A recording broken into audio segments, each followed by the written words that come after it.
Welcome to a special and annotated version of the public interest here in Barbados, where President Granger is spending a few days or 2 days to celebrate with Barbados the 50th anniversary of their independence.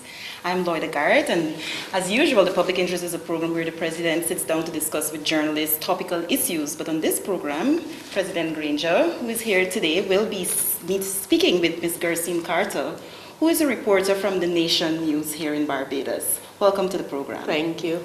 Sir, it has been 50 years, in fact, since Guyana has established diplomatic relations with Barbados.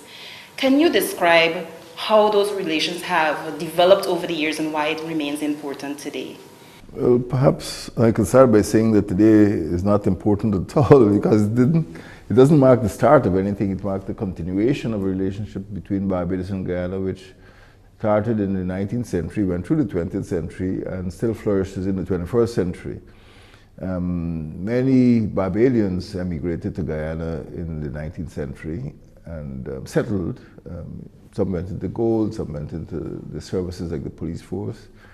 And I think one well-informed Barbadian said 4 Guyanese presidents are descended from Barbadians.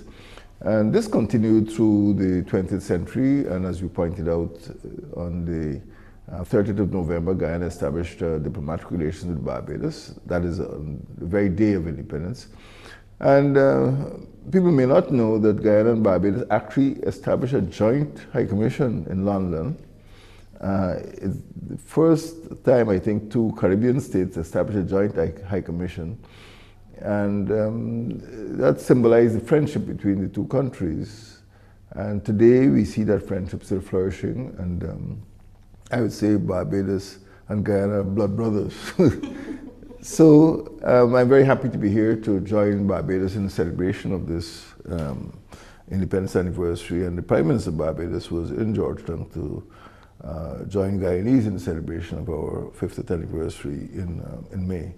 So it's a celebration of this year, Jubilee celebration for both countries.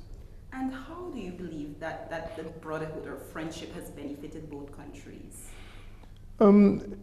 I would say that it has been very strong in the political field in the sense of the support that Barbados has given to Guyana in terms of our territorial problems, controversy with Venezuela. But I would say more can be done. Right now there's a pretty large Barbadian investment in southern Guyana. And we see more of that type of investment taking place. I regard Guyana, as I said publicly, I regard Guyana as the hinterland of the Caribbean. We are the headquarters in Guyana of the Caribbean community, and we have more land space than all of the Caribbean islands combined. I don't say this boastfully, I say this because I would like to invite the Caribbean and Barbados in particular to see Guyana as an area of investment. Barbadians have a lot of capital, they have expertise, they have experience in the hospitality industry. And I would say that most of the commodities Barbados needs to import could be produced in Guyana. And I'd be very happy if Barbadian entrepreneurs could see Guyana as an economic horizon. Ms. Garrett? Yes, are there any other areas of cooperation that you would like to see developed between the 2 countries? I think economic cooperation is the most important. As I said, Barbados has the experience in the hospitality industry. I see tourists coming to Barbados, enjoying what you have to offer here, sun, sand, and also as a package, part of a package, going to Guyana, enjoying what we have in terms of our biodiversity, our flora and fauna, and our other natural assets. So I think tourists would want to get both. Some people are not satisfied with one or the other, and I see that that is one area of development. The other area is eco-education. I see Barbadian, the university here at Cave Hill, collaborating with the University of Guyana and with other eco projects in Guyana to take Barbadian students to do biology, botany, zoology in our vast rainforests. I think Barbadians could understand that Guyana is part of what is called the Guyana Shield, which is an area that is bigger than Greenland. And it is part of the lungs of the earth. It's part of the freshwater reserves of the earth. It helps the earth to breathe. So any Barbadian students and scholars interested in biodiversity, interested in global warming, interested in climate change, interested in the whole green agenda, could come to Guyana and actually conduct field research. So I see not only the economy, but also the environment. I see employment. I see Barbadians could see Guyana as an area where they can create employment for Barbadians, for Guyanese. So we see a mutually beneficial relationship, not only in one narrow political field, Caricom, but in a variety of other fields, economic, environmental, and of course the employment of our citizens. And Barbados traditionally has, I don't want to be crude, but exported people. No, really, at the time of emancipation, the population of emancipated Africans was almost the same in the two countries. And I know Barbados sent a lot of workers to other countries like Panama Canal and so on. So I see that greater collaboration in all fields would be beneficial to both countries. You spoke about the large investment in southern Guyana. Are there, Simpson, I think. yes. Are there any other Barbadians who have approached you for similar investments? Not on that scale, but Barbadians have approached me in terms of projects, for example, solar, generation of solar electricity, and I think they may have interest in other areas where they have expertise, but I can't recall that there's a wide range of investment possibilities.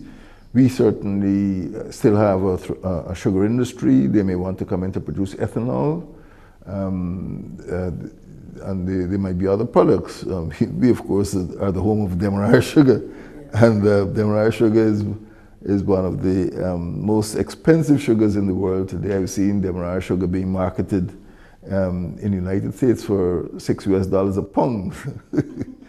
So people who have expertise in those fields, searching out for niche markets, can come to Guyana. We can produce any commodity: avocado, pears, pineapples, fruit juices, and it is up to the two countries to combine the talents of their business classes to help to propel the economy. I have a follow-up to that. We talk about Barbadians coming to invest in Guyana and other members of the Caricom and Caribbean region in general. What would you say to a businessman who's considering that move in terms of the ease of access into the market? Other people have had access. We have Brazilian miners, we have Russians, we have Americans, we have Chinese, Canadians. So why not the Caribbean? Why not Barbadians? Yes, we have created something now called, for the first time we're calling it the Ministry of Business.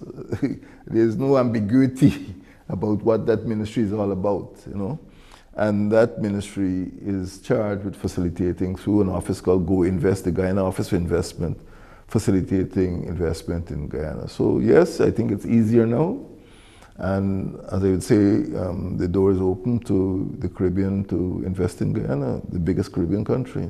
From the smallest to the biggest. I have not say. Size doesn't matter. Politically, Barbados has been bandying around the idea of republic, becoming a republic. If you had to advise Prime Minister Stewart, based on your experience in Guyana, about taking this route, what would you say? Do what the people want. I would say, Prime Minister, do what your people want. And if your people want a republic, give it to them. If your people want to remain or to preserve the status quo, well, this debate has occurred in New Zealand and Australia and Canada as well. And maybe the older folk would prefer to remain with the monarchy, and the younger folk may want to go with the republic. But always consult your people, don't get ahead.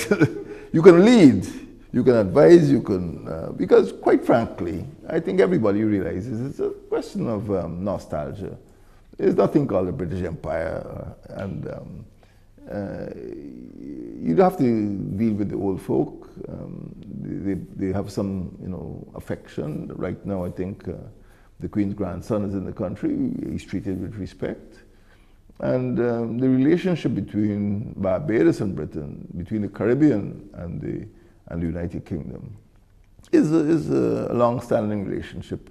And we have to be careful not to throw the baby with the bathwater in our international relations.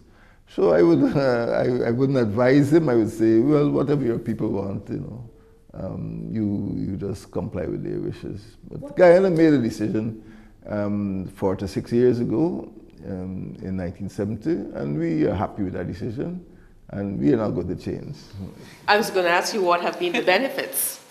The benefit is intangible. It's largely national pride, dignity, that we can make these decisions. We made some errors, but we are proud of who we are, the Cooperative Republic of Guyana. We will look at things like the constitution reform. We love our flag, our monuments, our national honors. We don't use knighthoods and dames and all. But we're very proud of what we have. And becoming a republic in 1970 has been a tremendous source of pride to Guyanese. On the issue of national honors, that brings us back to your relationship with Prime Minister Fonda Stewart himself, who visited Guyana for your inauguration, and then he was also in Guyana for 50th anniversary celebrations, where he was conferred with the Order of Roraima, which is the highest national award in Guyana. As regional leaders, how important do you believe the relationships among heads of states? Well, that award is symbolic, of course, because Roraima, after which is named, is the highest peak in Guyana, and it is where 3 countries converge: Brazil, Venezuela, and Guyana. In fact, I was with Prime Minister Stewart in the Rupununi, and he got a bottle of Brazilian water, and it's called Roraima. So I told him to keep it, because when people ask him what Roraima means, you'll be able to show them that it is a name that is revered in all 3 countries. Yes, it is highly symbolic. I'm very glad that he received and accepted the award, and it shows the bond between Guyana and Barbados. And that this award is something that tells the people of the Caribbean that we Caribbean people are one, and that we don't have to, I don't want to say that, but we don't have to depend on countries outside. We can honor what we do have, and in this instance, I would say Prime Minister Stewart has done a lot for the Caribbean. He is a leader on climate change, and in fact I would say Guyana is even following his lead, because as you know, most of the Caribbean are low-lying states, and they'll be severely affected by climate change. And Prime Minister Stewart has been a leader there. And in the territorial conflict between, the controversy that Venezuela created last year, in fact they launched, as you know, a presidential decree on the 26th of May, which is Guyana's Independence Day. But when it came to the Caribbean heads of government meeting here in Bridgetown in July, Prime Minister Stewart was forthright, telling the Venezuelan vice president that the decree had to be withdrawn. So the award was a reward. Was a reward for the stand that he took for Caricom, and we are very proud of Prime Minister Stewart and what he did for Guyana and what he did for the Caribbean. On the matter of that border controversy, sir, we are at November 30. We were expecting an assessment from the Mr. Ban Ki-moon, the Secretary General of the United Nations. I know that our foreign minister has recently met with him. What would be your message to the region now that we've reached a stage we're going to have to interface with a new Secretary General in terms of the continued support we've received from Caricom? I don't want to get ahead of the game. Our Foreign Minister was with Secretary General Ban Ki-moon up to this week. and we are awaiting the assessment. We expected it in November. It will probably come in December. He also engaged with the incoming Secretary General, Mr. Antonio Guterres, and I would only say let us wait and see. I don't know if you have another question. Yes, I just wanted to ask, you were the incoming head of Caricom. Can you share with us some of your thoughts on where you want to see Caricom go? Yes, I could. As you know, I'm a member of the Bureau, which is made up of the immediate past chairman, that is the Prime Minister Belize, the current chairman, that is the Prime Minister Dominica, and the incoming chairman, who, and I'm the incoming chairman from January.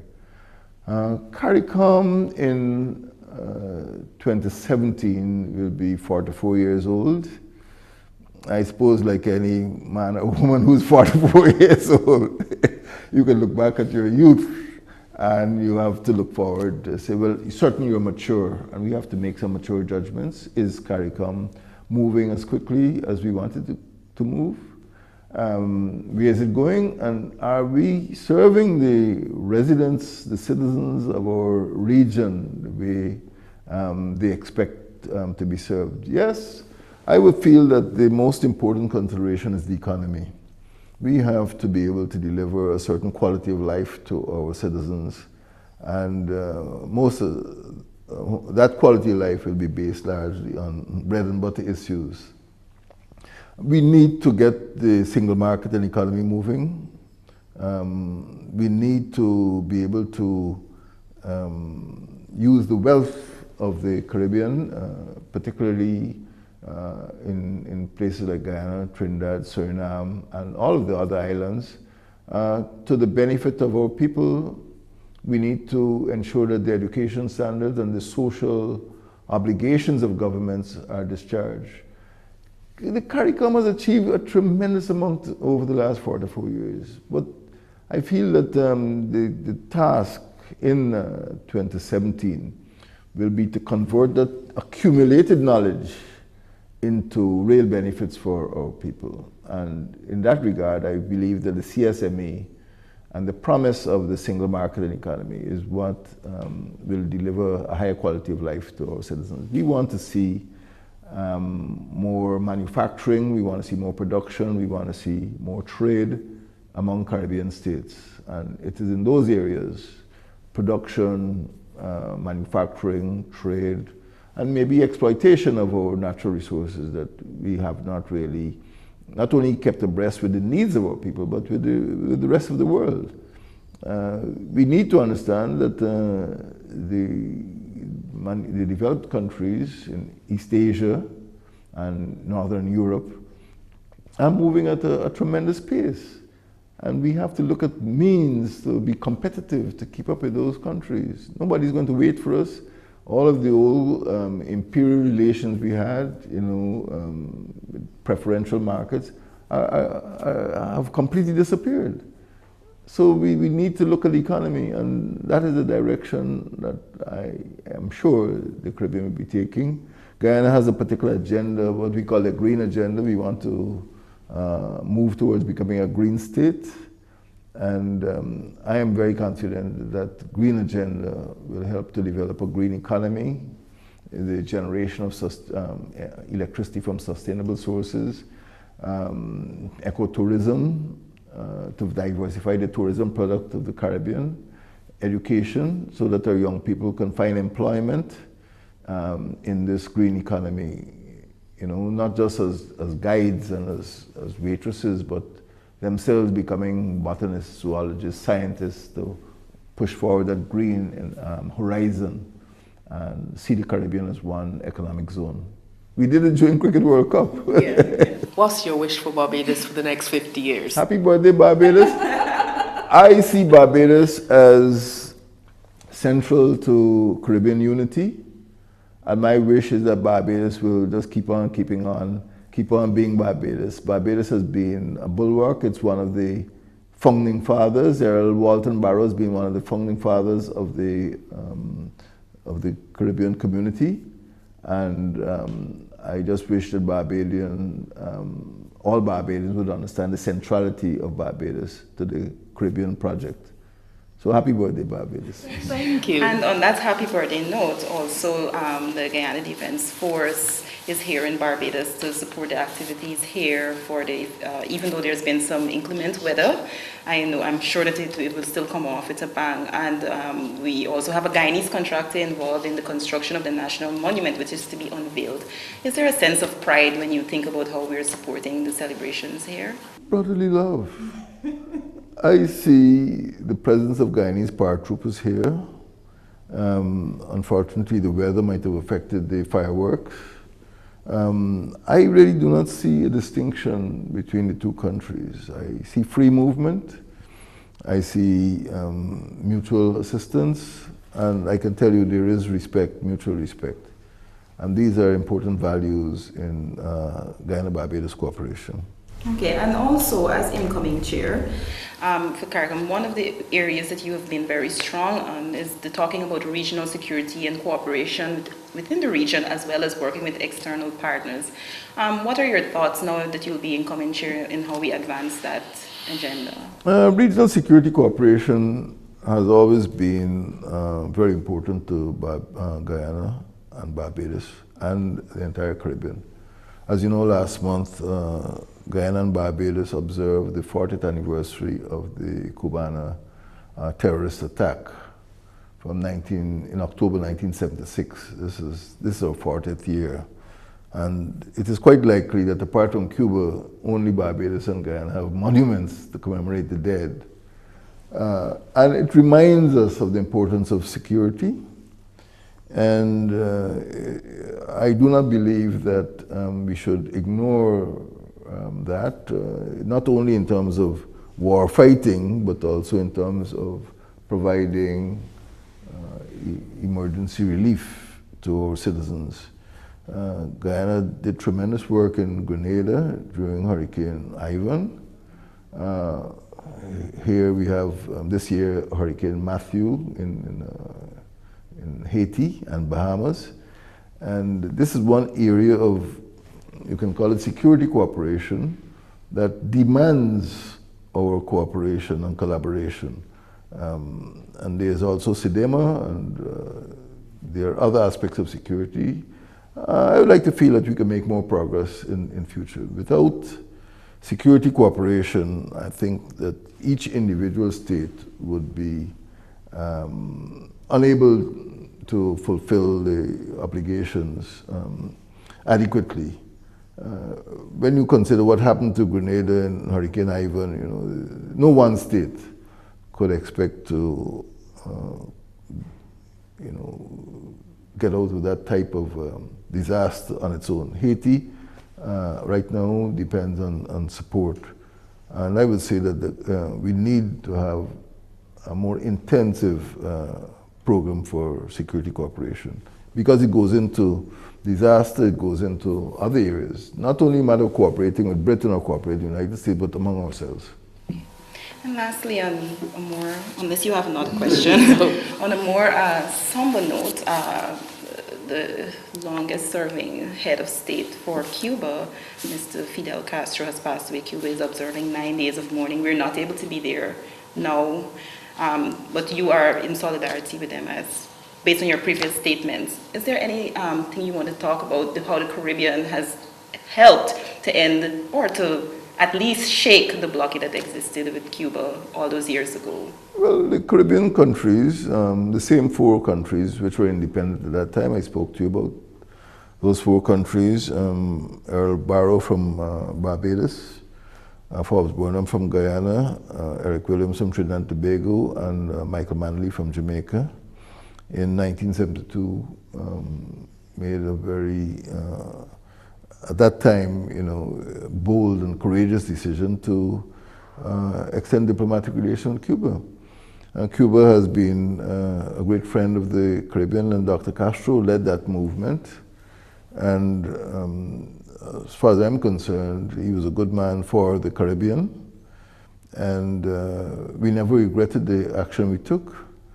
And I am very convinced that the bombing of the Cubana airline in October 1976 was a form of retribution by terrorists because the aircraft left Guyana, which is one of the states, went to Trinidad, which is the second state, then to Barbados, the third, and was about to go to Jamaica, which is the fourth state.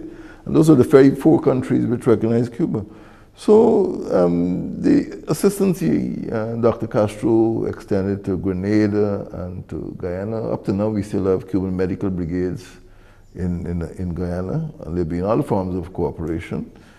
Guyana sees Cuba as a Caribbean country, first and foremost, and we just ask the rest of the world to allow us to deal with Caribbean issues in accordance with the principles which we have decided among ourselves. And I think in that regard, Dr. Castro has behaved in a very respectful manner towards the countries of the Caribbean, particularly the Caricom countries. And I leave it at that. Okay, thank you very much, sir. And thank you, Ms. Carter, for joining us, and thank you, viewers, for joining us on this edition of The Public Interest. Join us again next week. Thank you. Good evening.